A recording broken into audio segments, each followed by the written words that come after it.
Welcome, my friends, to our May book club. It is the last Tuesday of May. Where did May go? My goodness. And we're welcoming you tonight to a fabulous evening. This is always a favorite of mine, probably because it's one of the rowdiest nights of a month, right? Absolutely. So let me welcome you, and I think everyone's been here before, so you know who we are, Sanctuary Online from Sanctuary in the Woods, and we'd love you to be on gallery view so we can see each other.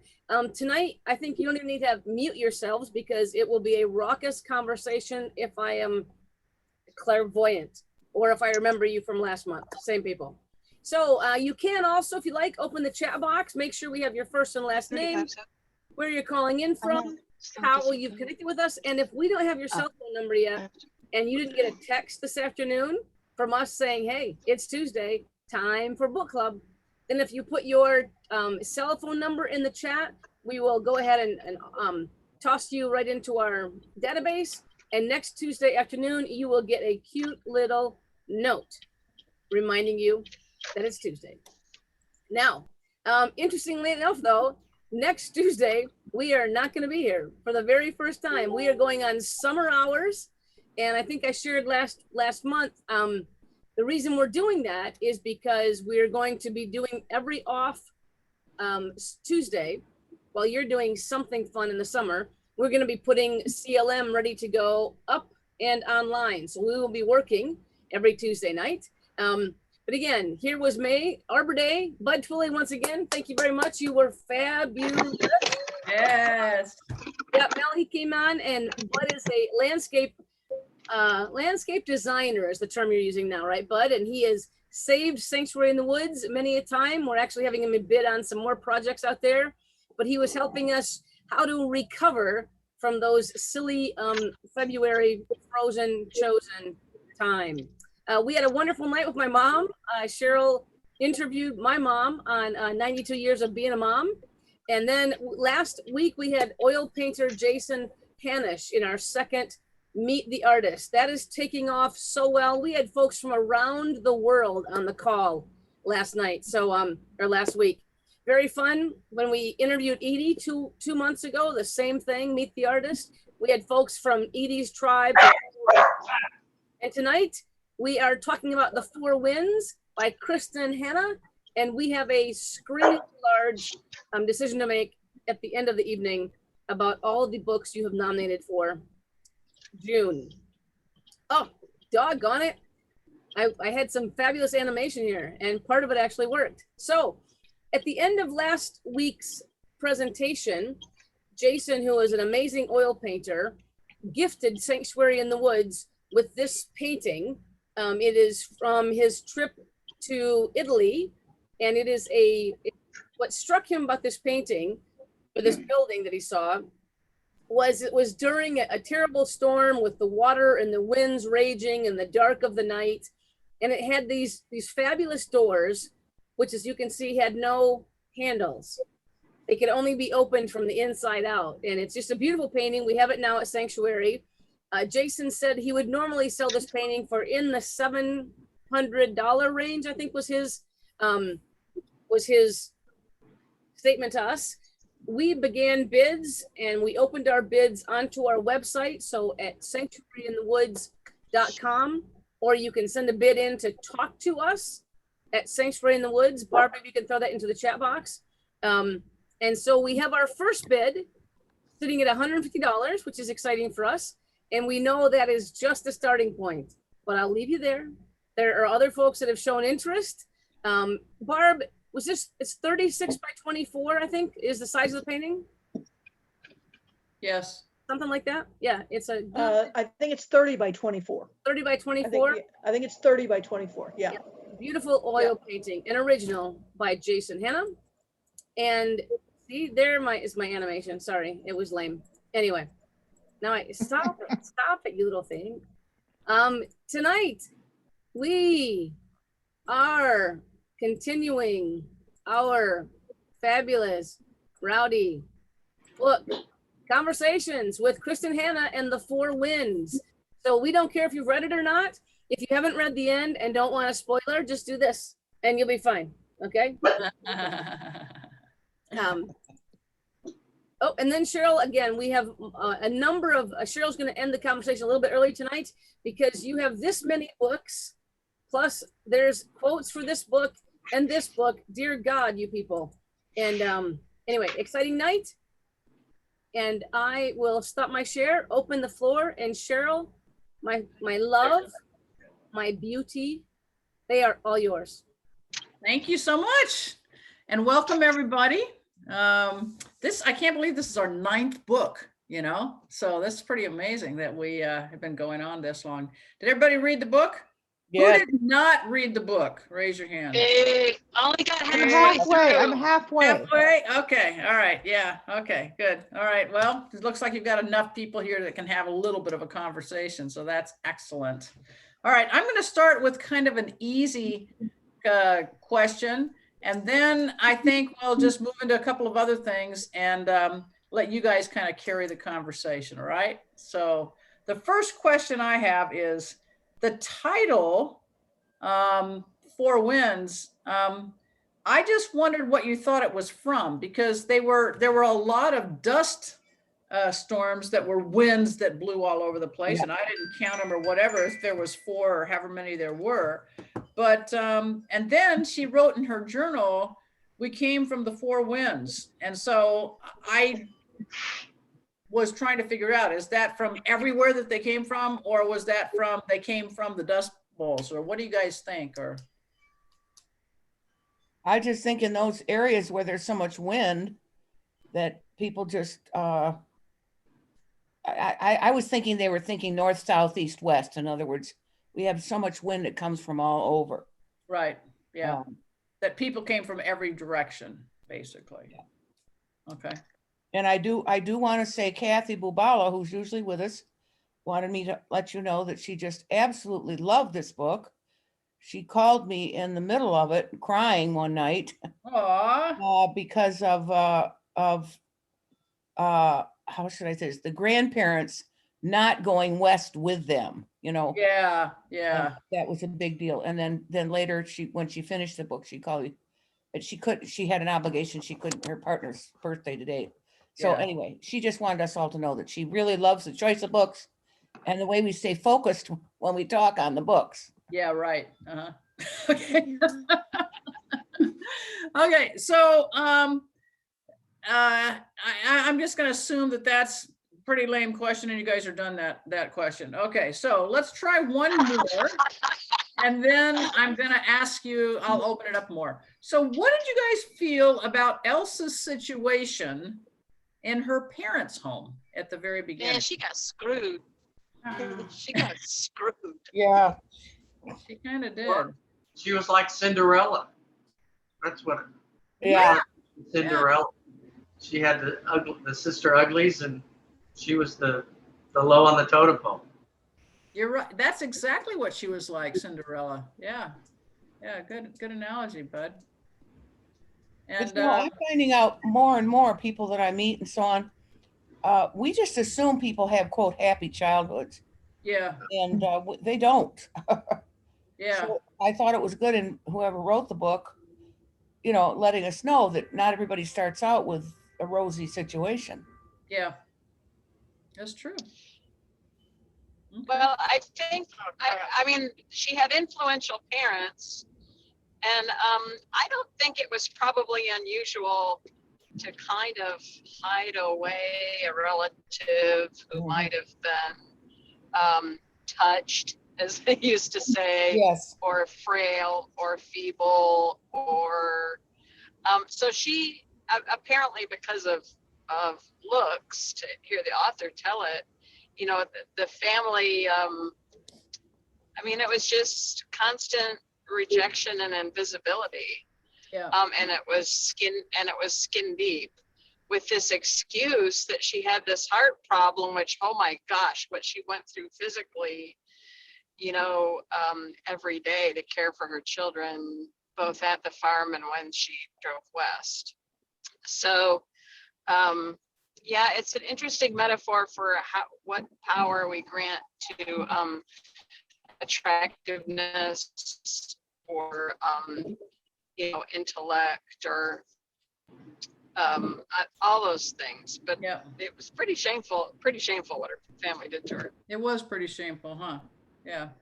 All right, I'm gonna get right smack into it and just see what you guys think. So what does this book bring up for you? And what would you like to talk about? Well, I think it brings up a lot of things. First of all, it brings up how secret, I guess today in the schools they do more with sexuality, but she knew nothing about sex. And I don't know if she would have agreed to sleeping with that man or not. I mean, it was just all, well, what's he gonna do? And I don't know what this is about, but I guess I'll try it. So there she ends up pregnant. You know what I'm saying? It was, it just, that really, I was really not shocked by it, but I thought, oh darn, I guess this happens more than we realize. Or used to, shall we say, used to. So what that brings up that's a good comment, Cynthia, about people just not knowing or not understanding what it was all about sexually and stuff. However, I do remember when she was reading one of her romantic novels or something, she was desirous of like touching herself and this kind of stuff, but she just said, no, you're not allowed to do that. That's sinful and all that. And then she jumps at the chance to let somebody else touch her. Yeah. Yeah, I found that fairly inconsistent. I mean, just based on my own experience, that she didn't approach that whole situation with more fear and guilt, although she was 25 years old. And I suppose she was kind of like, what could it hurt? Given my life situation, what could it possibly hurt? But I got the feeling though that she gave in to the first person that ever gave her value. Yes. Yeah. Yeah, that's what I don't think yeah. it had anything to do with the sexual connection. I think it was simply her responding to his approach.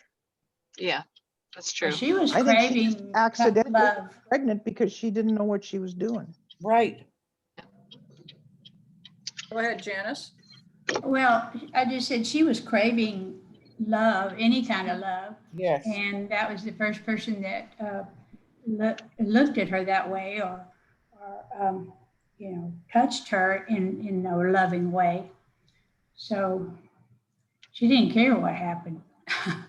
I didn't know this when we were in high school, but the guys told me later that there was a girl in our class that any of them that wanted to fool around with her could, because she was sort of an outcast type of a gal, and that was sad for me to find that out in my, adult life, that she'd been sort of passed around. Yeah. Wow. So that happens.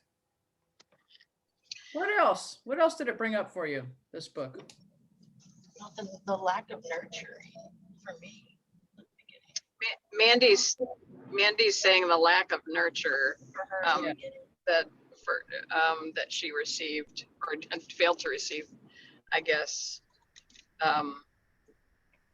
Really Because it doesn't matter how old you get. If you haven't been nurtured as a child or loved as a child, man, that shit never goes away. That sticks with you till the day you die. Yeah. And it did, didn't it? With her. I mean, think about everything that was going on with her, even with her relationship with, was it Raffi or Rafe? I don't even know for sure how. Rafe, I think. Rafe, yeah, how to say his name. But her relationship with him, her relationship with her daughter, her relationship with her in-laws, all of her relationships, and the way she was, it was impacted, right? The entire time. Yeah, her mother-in-law was her first mothering figure, the mother-in-law. And plus she was Italian. So I could relate to that with my grandmother being Mexican compared to the other side of the family, the white side, the Mexican side. If you don't listen to grandma, whoo, she's a whiz. Yeah. But the white side of the family, You know, No, everybody talks over everybody and everything else. so there's a cultural familial loyalty in the Italian the reluctant in-laws that was not even there with her own birth parents. Right. Right. And so she got the first parenting, that was the first time she was really taught to do something physically, you know? Yeah, I think Italians are like Mexicans, at least with us. If you're married into the family, you are just almost basically like blood. So my biological mother became my grandmother's daughter, not by paper, just by being my mother. She became another daughter became a daughter to my grandmother. So they embraced that whole, okay, now you're my daughter. I'm sorry, my son's an asshole, but now you're my daughter. Now I got to take care of you instead of him now. Yeah. Yeah. So I think she played a big part. She was awesome, man. Yeah, she was. Yeah. One of the other things that I think I noticed, and I've seen it myself in different families that I know, is the bond between the opposite sex parent and child, the dad and the daughter, and the mom and the son. I see it all the time. Right. And it was so prevalent in this novel. Yeah. I'll say that again. You're talking about in a marriage situation, or? No, when you've got a family with children, Yes. there's always a strong bond between the dad and the daughters. Oh, yes. And the mom and the sons. Well, if you ever watch Dr. Phil, that's what he says over and over to these struggling parents. He keeps saying, to the men especially, your daughter is going to interact in life based on her experience with the opposite sex parent. Okay, and I don't watch Dr. Phil. You better get it together, it always says. And you better show her respect and teach her how to act around men. And yeah, so I've heard that before from people, that we all learn more from their opposite sex parent than we do from our same sex parent. So speaking of that, then, what about her relationship with Loretta? Her, what did you think?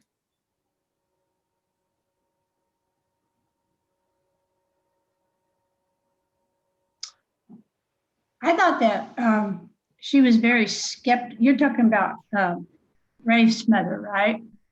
Well, I thought she was very skeptical. I'm talking about Elsa and her daughter, Loretta. Oh, and her daughter. Oh, I thought you were talking about the mother-in-law. Yeah. Well, I think Loretta struggled with, she really didn't want to like her mother because she was so bonded with her dad, and she really believed that her mom had driven her father away because she was so bonded with him. He couldn't have done anything wrong. Right. So, and then as time passed over the next 2 or 3 years, as they were out on the road together without him, she began to see her mom for the strong woman that she really is.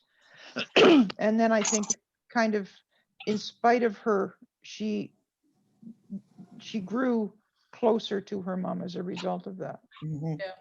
So, when you're talking about that, I know that her relationship, their relationship together, even before Rafe left, was not good. Loretta always sided with her father, right? And how much of that do you think was about Loretta and her father, and how much of it,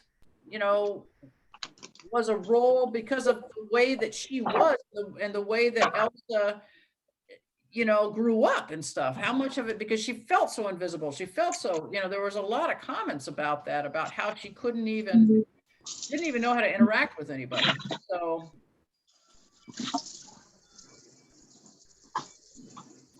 I guess I thought that played a big role in the whole relationship thing. Yep. Well, as they say on TV, it's complicated. Yeah. Yeah, there you go. And the author, I think, should be given credit for that. She made a lot of these relationships complicated. And I like that because in my own life, and I'm sure in yours, our relationships are much more complicated than a book. Yeah, Usually. Now, this book, everything was very complicated. yeah. Well, and anybody else have a comment about that? Or? There's a lot of, I noticed there's a lot of diversity in there. The one thing that struck me when you're talking about mother and daughter is when she took the baby to see her parents, hoping that this would redeem the relationship. Yes. And the first comment they made was, she's so dark. I'm like, Yeah. you know, you have the racism coming in as well. You know, those are Italians. Interesting. Yeah. Well, in that way, it was a very contemporary piece, and we think that we've gotten past some of that stuff. Oh, that's 100 years ago. We've gotten past that. Well, all evidence to the contrary. Look at Meghan Markle's child. Right? Yeah, exactly. Oh, it happens all the time. Yeah. Yeah, that was something else with Megan's child. They talked about that too, or at least there were rumors about it. Let's put it that way, right? How dark is it going to be? Yeah, Well, she says point blank that someone asked her about that. Yeah. Someone in the royal family asked her. Yeah. But we all see it in our daily lives. So what about her grandfather? Her real grandfather told her to be brave. How did that impact her? Or I think that probably helped her later on. When she was scared. Not at the beginning when he was gone, but it helped her moving forward. in what way, Eric? In the sense of remembering that and staying strong. And she would pull back when she felt she needed to. But as her mother-in-law found out, she's a lot stronger than she portrayed herself in the beginning. She thought she was skinny and frail, and you know, and discovered that she's not. Yeah. well, I have a direct relationship to that because I can still remember walking in to my grandparents' kitchen where the fire was burning in the wood burning stove that they were going to cook on, and everything was, you know, and my grandfather singing. My sister and I were there, Two Little Girls in Blue, the song, and, you know, taking me aside and saying, oh, you're so wonderful, and I'm glad you're here today. And he had 7 children, so he had a lot of grandchildren. My mother said to me later, Cynthia, you were only 2.5. You can't remember that. I can remember it because I think grandparents make such a huge impact, you know, when they get involved, or can, shall we say. Yeah. So I always told my mother, I remember it. I don't care how old I was. I remember Grandpa, and it was so special to me. I was special that he would put me on his lap and say, oh yeah, Two Little Girls in Blue. So Wow, that's cool. That's really That's awesome. why you remember it. Those are the things we do remember. yes, they're really special. Yeah. Recording in progress. What is that? I don't know, somebody did something here. So what about you know, life gets more and more difficult for her. It just keeps getting worse and worse and worse. And then she has to leave because her son's health requires her to leave. And then the grandparents go, and then she's there by herself. What is this? Just I think it's the echo of Edie, the two. There you go. Yeah, yeah, okay. Is that just bad luck?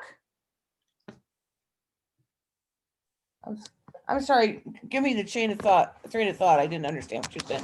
So life gets worse and worse and worse for her. Even, you know, as she goes then to California, and then it's worse there than it was before she left, you know. Is this just bad luck for her? No, I think if you read immigrant stories, I heard one the other day on the telephone. I mean, on the TV or something.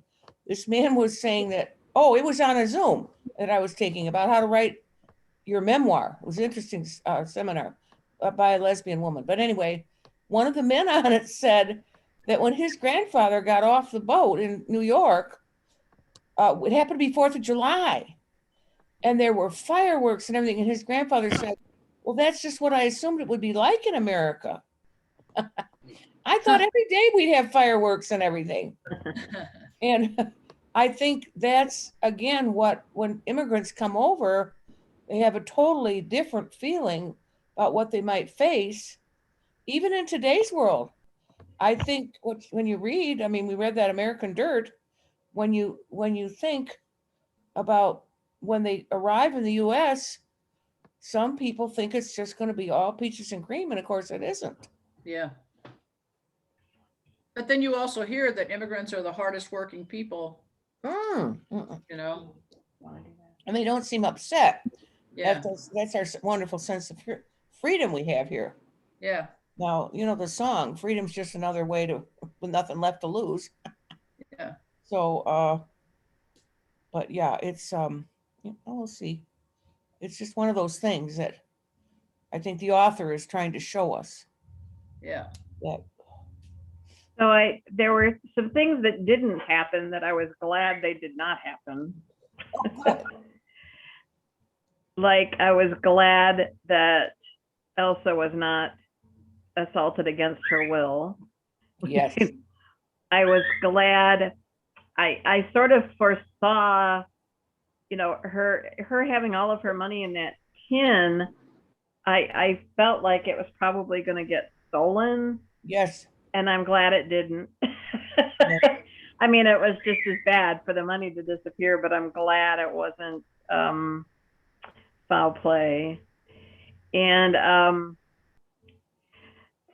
so I guess it's kind of a classic tale of there, but for the grace of God, go we. Because, you know, and we knew during the pandemic, there were people that if there hadn't been a moratorium on rent, they were 1 month away from living in their van, you know? Sure. Yeah. We did watch, we just watched the other night, Nomadland. I don't know if you Oh, guys. isn't that wonderful? Yeah. Oh, Yeah. yeah. Oh yeah, I love that. Yeah, so I kept thinking about the book when we were watching the Nomadland, like most people are there sort of voluntarily. It's a lifestyle for them, but some of them not so voluntarily, you know, as happened with those the Okies, you know, who needed to go find new opportunities. The other thing that really strikes me, and I guess because I've been looking at a lot of history, is because why didn't we learn better? I mean, like the Industrial Revolution happens at the beginning of the turn of the century, then there's the Depression and the Dust Bowl, and in the course of 100 years, we've almost killed the planet, like literally. So that was really striking, because I think if you read like The Grapes of Wrath, which I did so many years ago and super enjoyed it, but you thought of that as being a historical event, and we know better now, and we can get in front of that kind of thing now. But in terms of the economic policy, but also in terms of the ecological disaster, but we just keep repeating it. Yeah. Still, one of the things is it's still a haves and haves not society, right? And that just keeps continuing on and on and on. And the have-not to this day, the have-not, having almost nothing, will share what they have with the other have-not. Right. Yep. Oh, yeah. Yep. But there's a lot of wealthy people that can't be bothered, you know, I don't know, sadly. Well, what did you guys? I got my beer. There you go. Good for you. It's like a Guinness to me. Yeah, it does look like a Guinness. I got one cool and it's all good. Go girl, go Glenda. What I have to say this. I have to dispute this business of ecology. We have missed so many opportunities to blend the haves and the have-nots when it comes to ecology. My parents, in living in a small town in Michigan, never, it wasn't a farm, never had garbage pickup. Never. My dad lived to 99 and died in 2006. Wow. Well, guess what? He did it himself. There was a burlap bag in which tin cans went in. There was a paper baler in the garage. And at first, when I was a kid, you got money for that paper that was baled. Later, you just baled it and took it to the recycle company. Wow.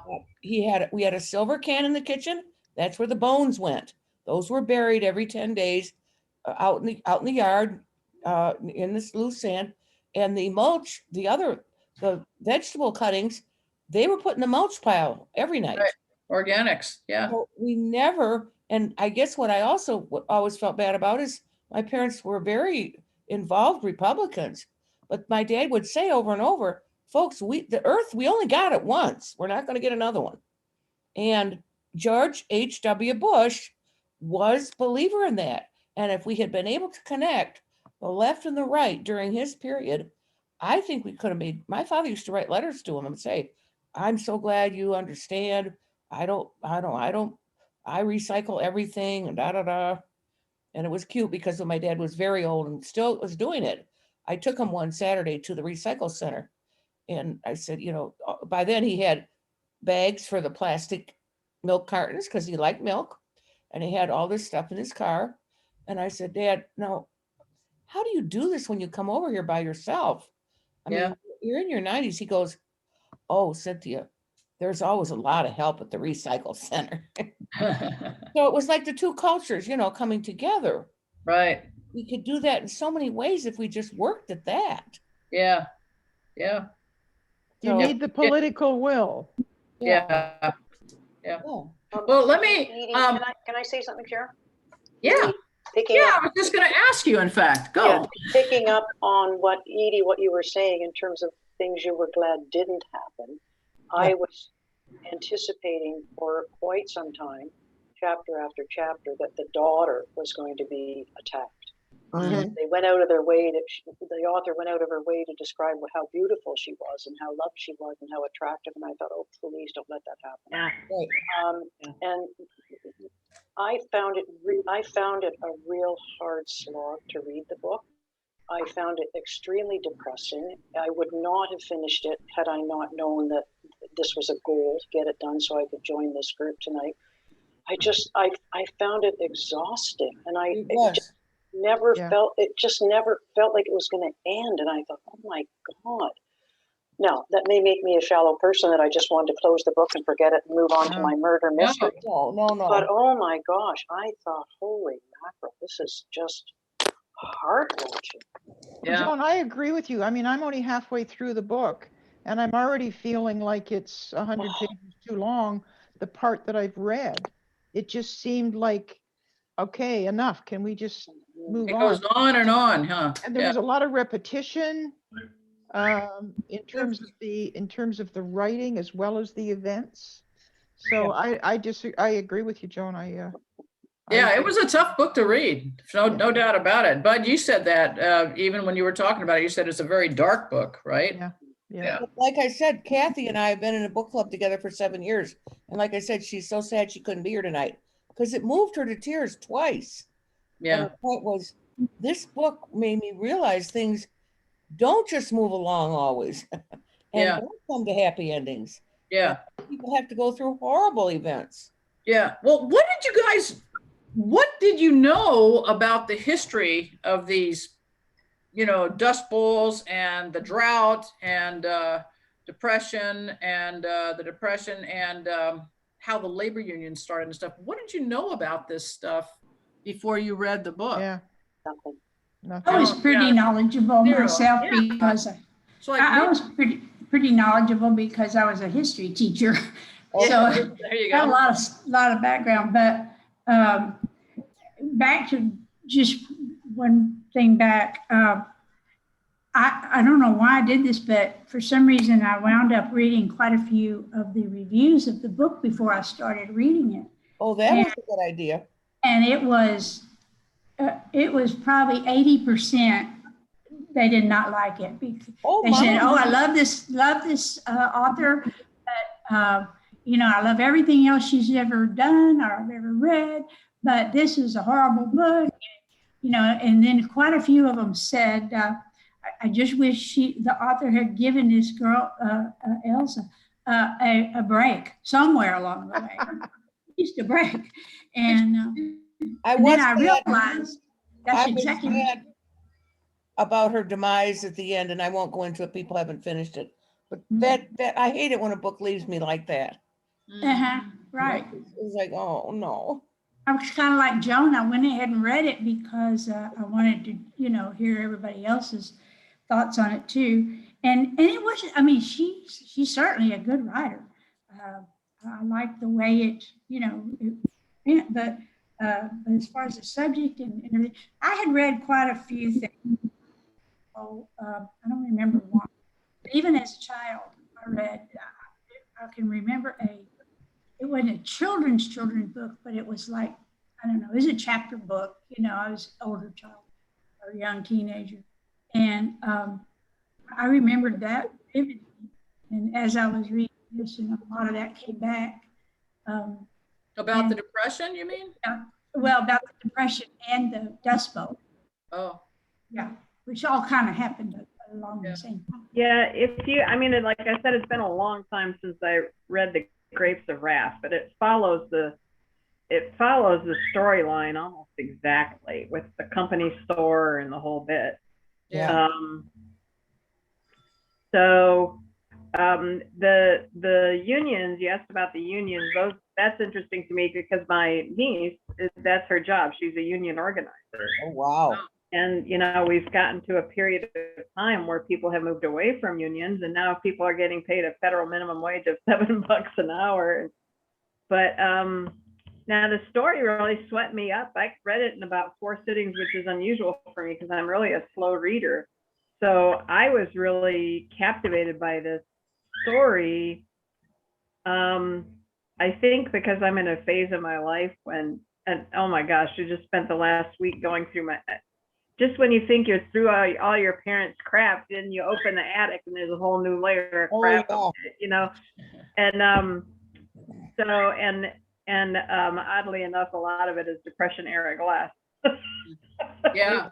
But, well, that's one of the thoughts that I had, Edie, was you know, I think we all are old enough to remember or have been impacted by things that our grandparents did or didn't do based on the Depression. You know, I mean, you guys probably remember some stuff too about that. It's like, wow, that's weird behavior. And yet they're doing it because they experienced this, right? So. Right.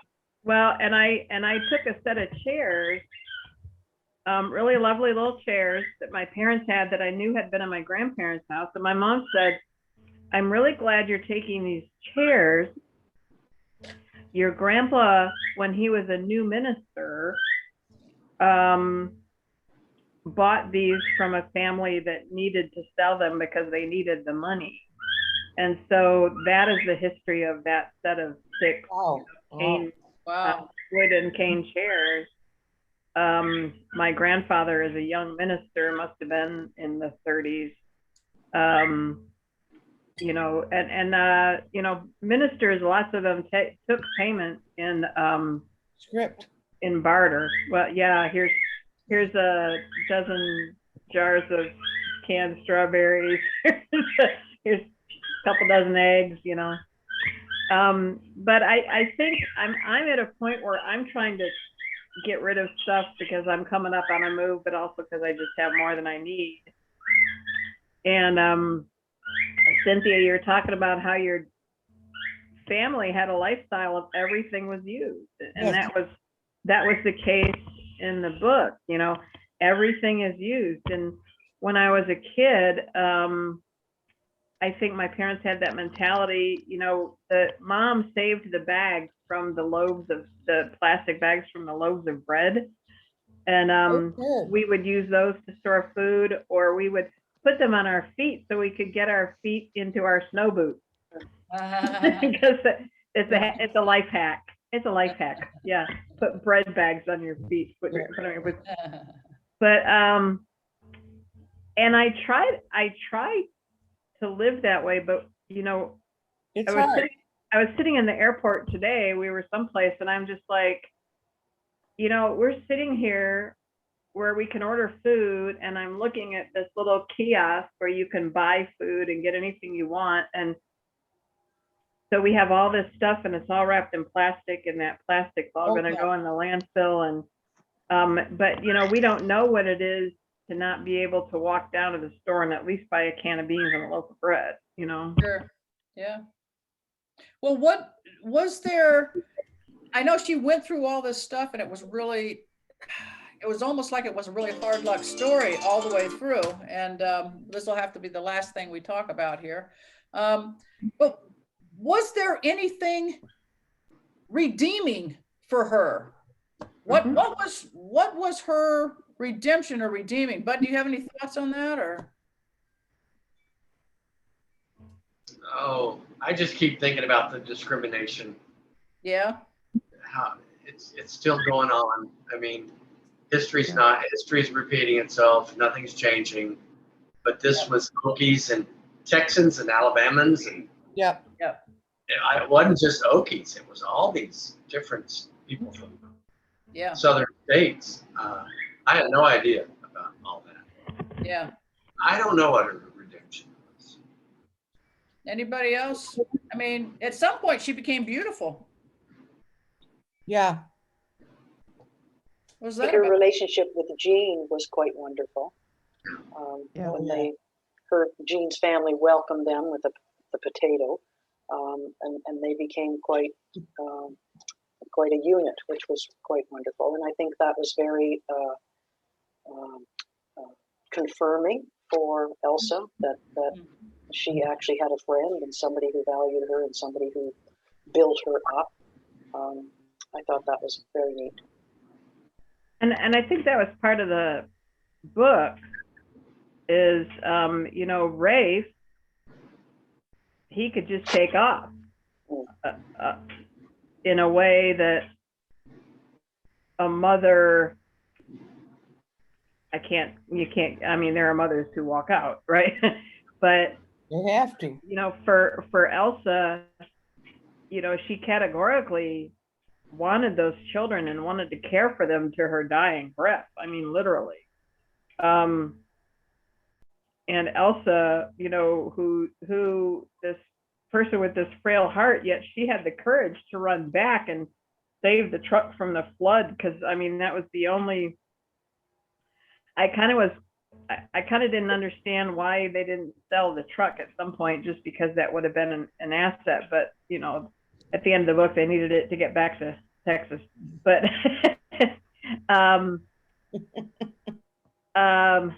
but she ramped up just tons of courage in ways that no one had expected of her, and which she learned from her mother-in-law, and she learned from what was the name of the guy that was the union organizer guy?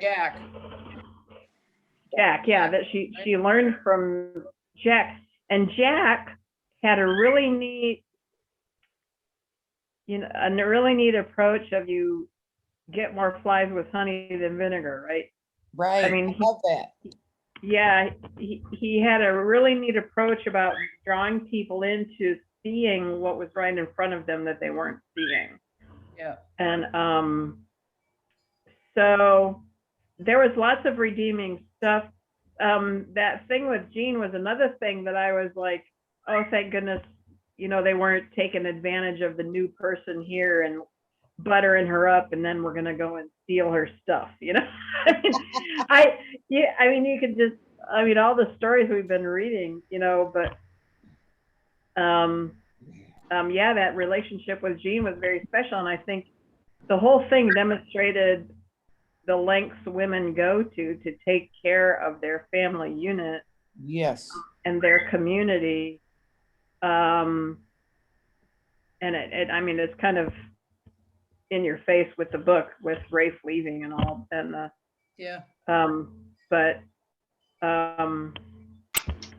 anyway, that was one of the lines Mandy commented on, was when she said, if Rafe comes back here, I'm going to hit him over the head with a shovel. He's a good for nothing son or something, you know.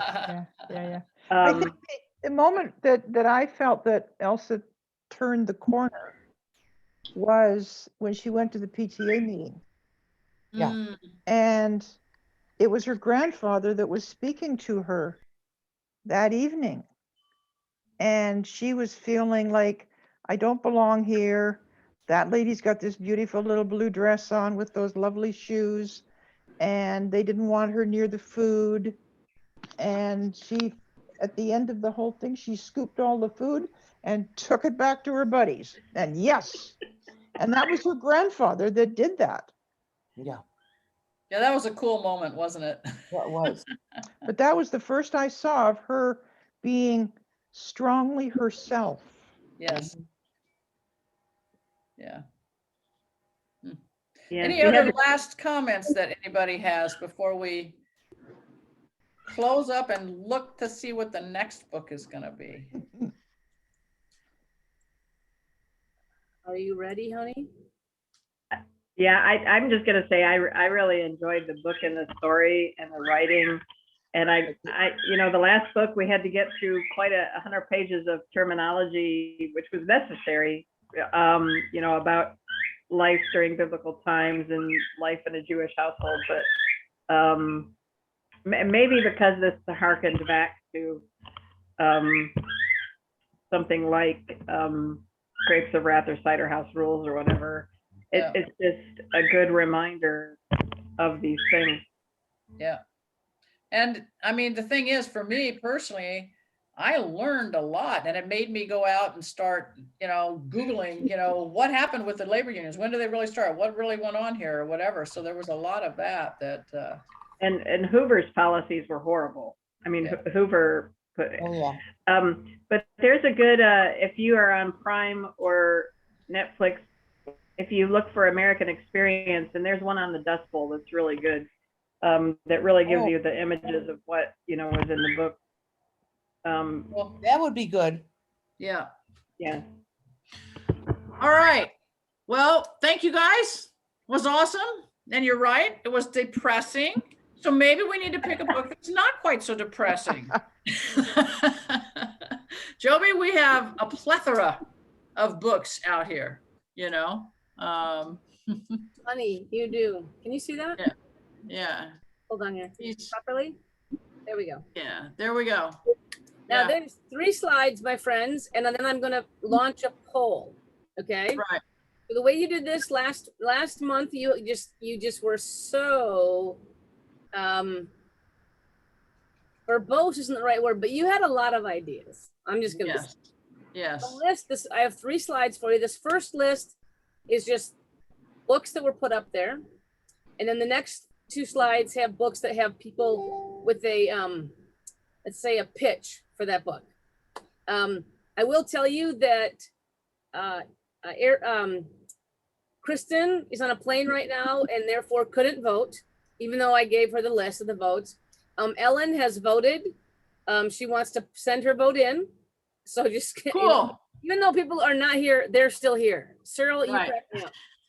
So we got a proxy thing happening. We got a here. proxy Yeah. thing going on, which you can always, you know, you can also pull in about. But the books last, I'm gonna just name these, then go to the next one, then go to the next one, then probably open for conversation. That Cheryl, good luck moderating. Okay. Yeah. Well, I just want to say that Learning to Walk in the Dark is a nonfiction book. Okay.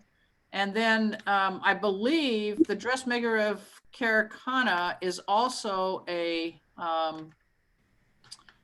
is a book about somebody from, I believe, Iran or somewhere that went through a lot of stuff. You know, it was kind of a.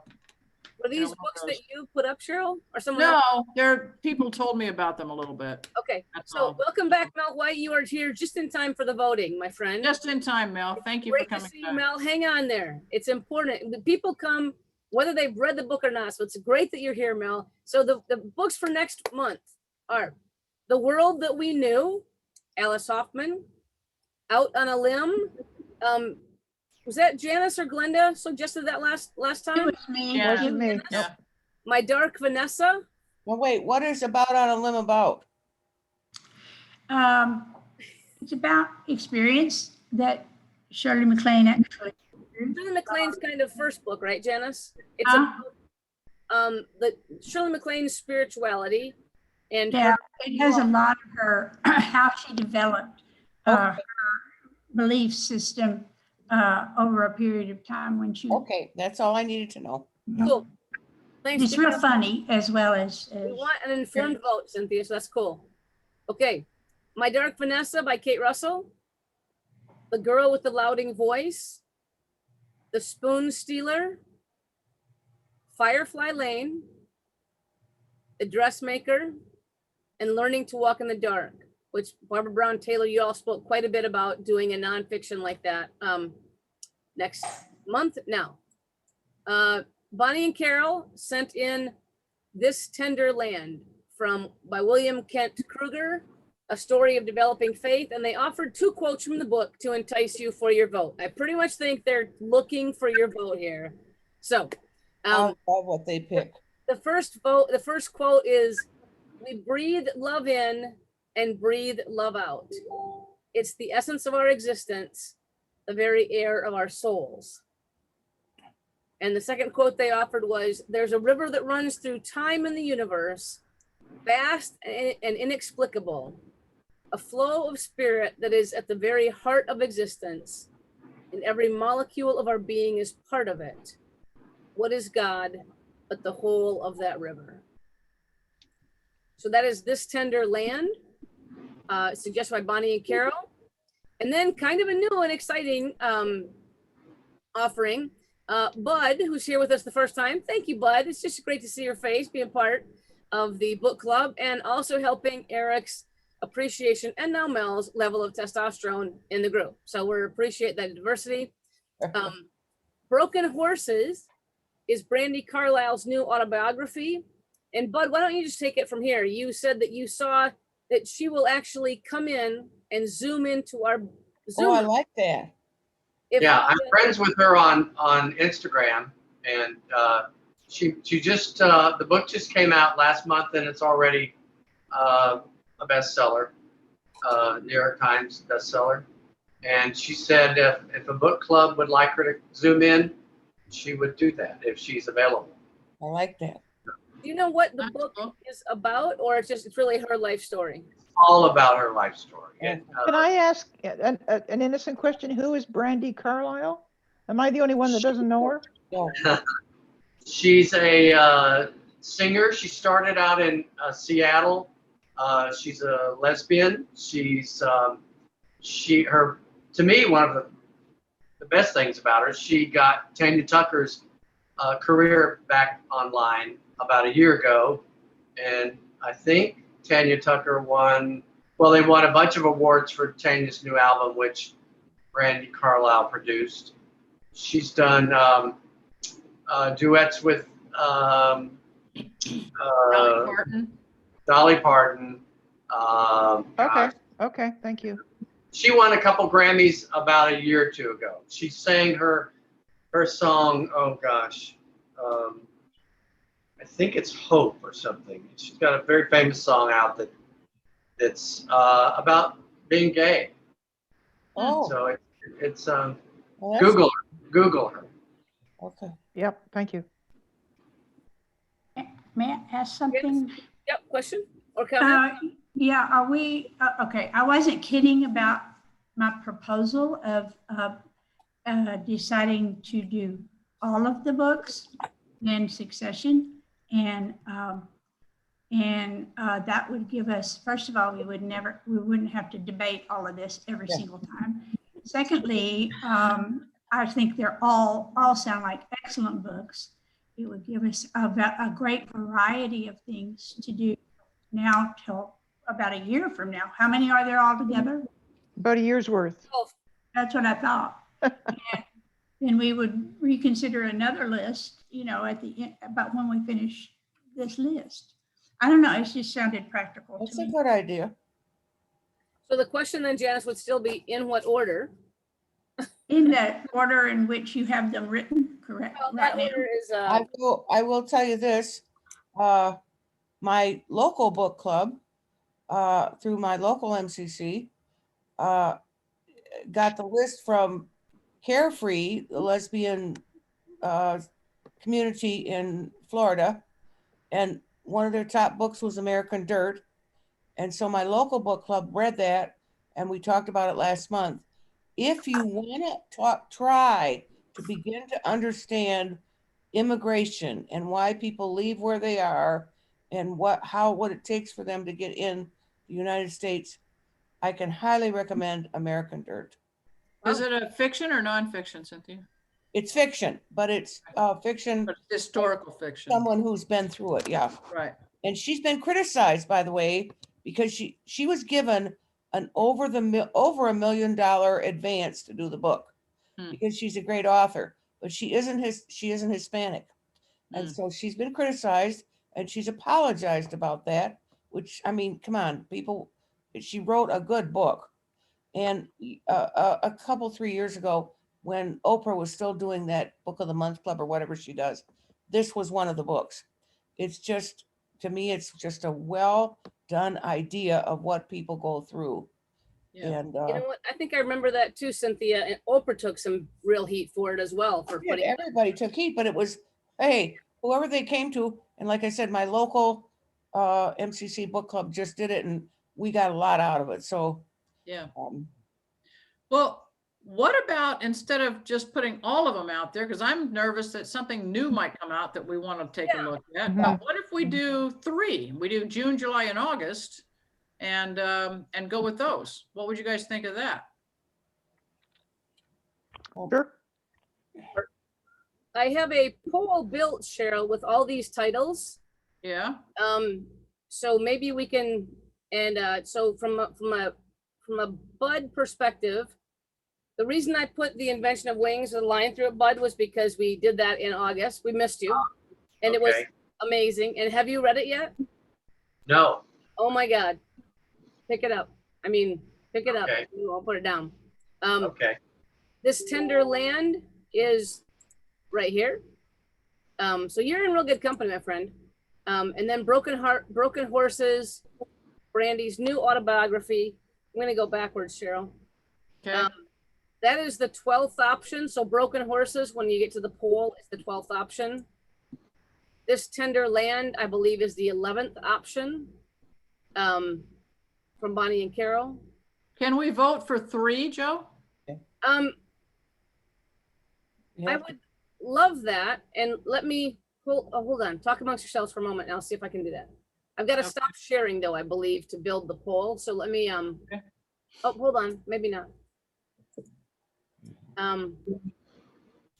Why don't we just take the 3 that get the most votes? I was We can gonna do that too. But it's possible that I can give you 3 votes. Hold on here. I need to make it go away. Maybe we can be honest and just count 3 votes ourselves. Right? Like, yes. We could do that too. Well, they're mathematical here. Joby's on a roll. Leave her alone. Joanne, where are you located? Joan, in Toronto, Canada. Well, you've got company up there. Y'all were talking earlier about the border being closed. It's still closed? I mean, like, we can't go in and visit Canada? No, still closed. Spooky. That's bad. Well, it's all about quarantining from what I heard. I know. Yeah, I know. I have a friend who has a condo, and I used to visit her in Palm Springs. She's sitting there right now alone, totally alone. The Canadians can't come, because if they go home, they have to quarantine. So it's a mess. It's a real mess. And I like that they have to quarantine. I don't want them here if they're sick. Well, there you go. Carol, yes. I think the way that we can do this, why don't we try and see what gets the top 3 votes and see if that falls out properly. Okay, let's do that. Because for me to adjust it, so I'm going to stop. So take a look at. I'm going to stop the share for a minute, and I'm going to put the poll up. Okay, you should all be able to see the poll. and it's in the same order that we just had. So what we're gonna ask you to do the first time, let's all vote for one, and then we will see how that falls out. We might have to do the poll 3 times, which we could Okay. then do. And like back to Joan's idea, we could vote for your first choice the first time. I can relaunch the poll. You can do it a second time for your second choice and a third time for your third choice. But this might work all by itself. So Okay, let's check it out. launched. So you we're taking one. We're just taking one. One, right yes. now, each person can just vote one time. I apologize. That's how I set it up. Now, What would be a lighter book than what we just read out of all these? what was the book in Thank you. Florida? Those women in Sarasota, which book did they recommend? They recommended this The tender. American Dirt or This Tender. Oh, they recommended This Tender Land. Okay, because they've never let us down. They've always given me great books. And Bud's suggestion with Brandy Carlisle coming into our Zoom is Broken Horses at the bottom. Oh, that's another good one. Yeah. Oh, I can't do 3, just one. Firefly Lane was also something that I think that was also one that was suggested by Bonnie and Carol as well, right, Cheryl? Yeah. And by Bud's friends. So that one came kind of highly recommended. The Out on a Limb book, you were asking what's different. It is extremely positive. It is also very funny in a lot of places. Which one's that? Out on a Limb by Shirley MacLaine. And it introduces some very thought-provoking Okay. information. Yeah. It's nonfiction, right? It's, I'm not even sure. It is about her life. I mean, Yeah. she's Yeah. talking about her life. So I think it's an autobiography. her- Most of her stuff is. It's Yeah. written by her, about her. Yeah. So it's Mhm. autobiographical. I've read it. It's great. Yeah, I read it years and years ago. Love it. This Tender Land, is that an upbeat book? Does anybody know? Or is that? I don't know. Never heard of it. So I have All 5 right. votes thus far, which means, oh, I have to vote for Ellen. Sorry. I'm going to vote for Ellen. Oh, this review of this Tender Land says, if you like Where the Crawdads Sing, you'll love This Tender Land. Woo! Be We good. love that one. Mm-hmm. That's me. Look at your host. I get all excited. I didn't read the book. And I want to interact with the author. I love that idea. All right. I have 7 votes. I've written. Let me see. Cheryl, are you voting, Cheryl? I voted. 1, 2, 3, 4, 5, 6, 7. There are Barb Crabtree. Are you voting? Better. 1, 2, No, 4, 5, 6, 7, 8. I just come for the conversation. I rarely read the books. Okay, I need one more vote. Oh, I have all votes. Okay. So, and I have to add Ellen's from just telling you. So, oh my God, Ellen is going to make a tie. Uh-oh. So, Okay, well, maybe we've got Well, number that'll be 2 books. That'll be our next 2 books. Yeah. There you go. Yeah. All right. So books would go in order. Broken Horses, I think it kind of won. Good. And then This Tender Land, that has Ellen's vote. So Ellen would have made it a 4, so that would have been a tie. Ellen's second vote was Broken Horses. So that's why I think at the end of the day, Broken Horses actually has more votes. And then This Tender Land, and then Out on a Limb. Okay. Right. Sounds like June, July, August. and August. Are you guys cool with that? Yeah. It's fine. Cheryl, are you writing it down? Oh, I can write it down. Well, you are like in charge. I just took a picture of it. Oh, There you go. That's smarter. I'm going to do that too. Joan, quit laughing at me. We haven't changed that much, have we?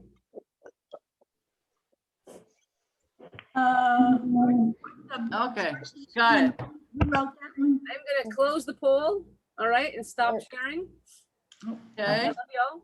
So June is which of the two tied ones? Those. June is Broken Horses, Okay. Brandy We'll get the Carlisle, author to join us. and Bud.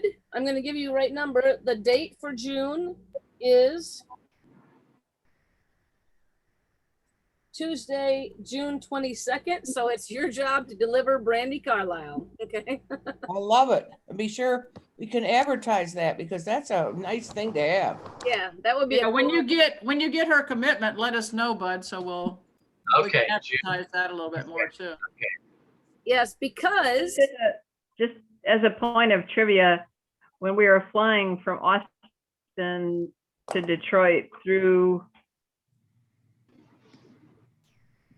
wherever the hell we went, Chicago, on a flight with us out of Austin were the twins that are Brandy Carlisle's guitarist. Really? And they travel.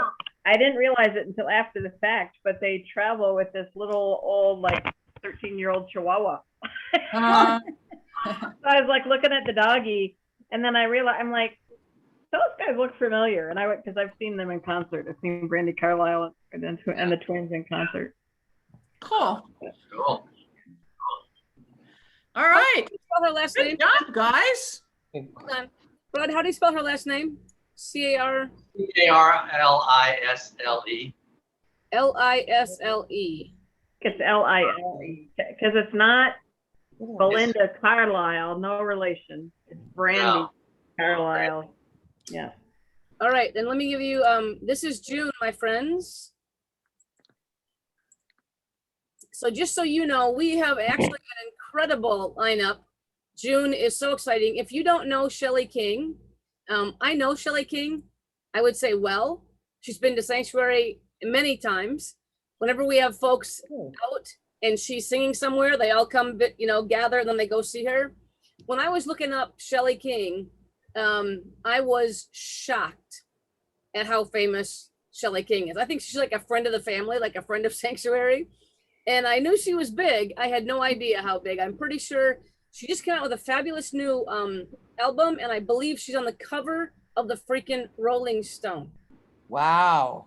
So we are going to do some serious advertising, but that's on you as well. Bring some friends. If you've never heard her music, we'll try and do some of the pieces of music.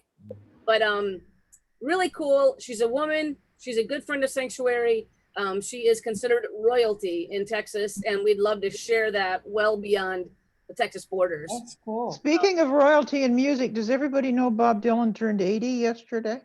Oh my No. goodness. Wow. No, but let's lift a glass of sparkling water. Wow, wow, wow. Is Shelley King lesbian or? No. No, she has a No. husband and a son. Yeah. But she has a massive following. I don't even know, Bud, maybe you know how this friendship all started back in the day. Do you know? No, because first time I heard her was at Sanctuary, and that's been 5 or 6 years. And then I've seen her in concert. She's great.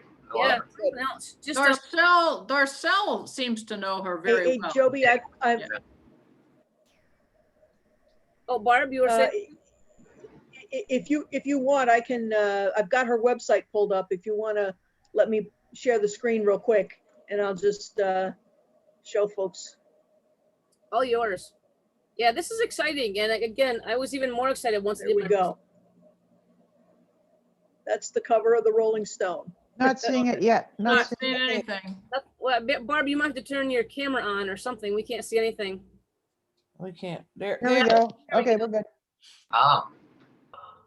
Wow. And, yeah, I mean, the cover of the Rolling Stone, so proud of her and so happy for her. And I do quite a bit of reading about her. But she's the first woman to be named as the official Texas musician. Really, this new album apparently is just something else that she decided to write during COVID. And yeah, and I think you can actually listen to almost every song online if you Google Shelley King, her official site, and you can listen to all those. And I think this one with her dedication to Levon is just supposed to be just out of this world. Okay. And Cool. For you to So, remember, again, hold on one second. Joby, Let me just one second. I just want to make sure you know we are now June 8th and 22nd, July 13 and July 27th. So it's every other week, which is, or actually it's maybe the second and fourth. Second and fourth. Second and fourth. The other Tuesdays that we don't see you, which is going to be kind of, well, incredibly sad and a big change. We are working to put CLM online. So from all of the data and the feedback. Oh, wonderful. Yeah, from putting the taste of CLM on together, we've had focus groups. Barbara's run 2 focus groups thus far. We have 1 more that we're running with professional facilitators and designers to help us. Oh my God, that's wonderful. Do the work. Yeah, it's going to be an ungodly process, and So- we're going to start. So Joby, the July book conversation, even though it says TBA, it's going to be This Tender Land, right? Hold Okay. on, Cheryl. Let me fix that right now. Thank you. And then the This- August one, which we don't have out there yet, is Out on a Limb. Okay. Okay, and who's This Tender Land by? Oh, I don't remember. William Kent Kruger. Kruger. William? Yeah, William Kent Kruger. Yep. K-U-R-G-E-R? Yeah. K-R-U-E-G-E-R. K-U-R-E-U-G-E-R, Joe. U-E. Oh, U-E. Brandy Carlisle is going to be at Red Rocks in Colorado, September 11th with the Colorado Symphony. Wow. I love Red Rocks. We've seen a few people there. We saw. I love it. Who was our last person? Was Melissa Etheridge, right? Saw Melissa Etheridge there. I also saw Katie Lang there, and I saw James Taylor there. Wow. If you could That'd be pretty imagine cool there. a side of a mountain, this was one of my coolest like life experiences. If you could imagine a side of a mountain full of people singing every word to every Melissa Etheridge song with Melissa Etheridge. I mean, it was just one of those nights you're like, everyone knew every word and sang along. And this mountain and the moon and everything. Oh my goodness. Yeah. Wow. All right, gang. Thank Love you. all. It was fun. It was Thank you. enjoyable. Thanks for showing up. Thanks for coming. Mwah. Coming Love down, you. Canada. Glad we Thank could you, guys. Yeah. Take care. All right. See you Bye. later. Bye. Bye. Hands. Bye. Bye. Love you. Oh, you.